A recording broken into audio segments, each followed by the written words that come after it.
önce şey edip ales. Şey edip ales. Qoğursunuz iyisi. Narpız koyasın. Yaman suyucu narpız. Böyle var bir şey son suyucu var mı? Bir şey koşmasanız. Sonra bir şey her yere ales.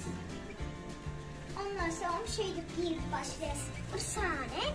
Başka koyuz. Sana koyuz. Sonra ağzına kapanı şeydeyiz. Şeyde karışırız. Sonra çayın demlemesine karışırız. Ondan sonra çayın. Çayın bileklerine yanmasına karışacağız. Neden çay demlenediğine orada değil mi? Yani ondan da çay ne demlenir? Böyle de. Soğuk su koyuyoruz. Ya da aynı su. Sonra onu çaya da ya da ya da doğranız ya da içiniz kakanız olmasa ya da ikinci doğranız olmasa hem sen giden olarsa şu tavukları ellemem. Bu yaman beter kaynadı. Hem kaynadı. Bilmeyen hale son yakız. Şu içinde içilir geriye çay demlenir. Çağlar size içtiği misiniz? Çay demlenip başlavatır. Kaynap başlavatır. İndi ne diyez?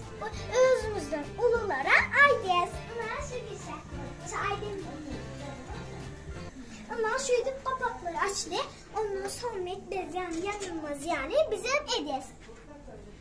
Sonra ululam. Ya da sizden küçük çağlara ululamızdan kömek edin. Sana bize narpızlı çayımızı tarıyorsun.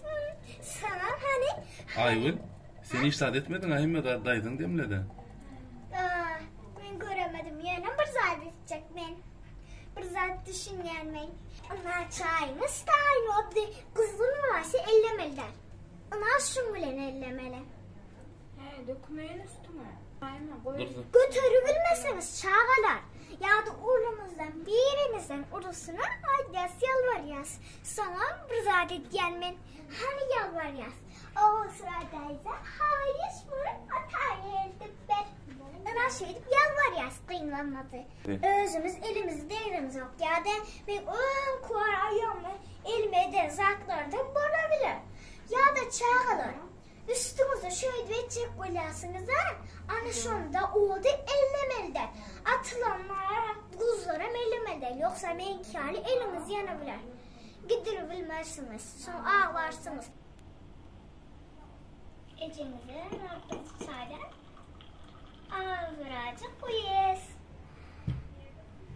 Sonra narpızın çayımızı şey diyeceğiz.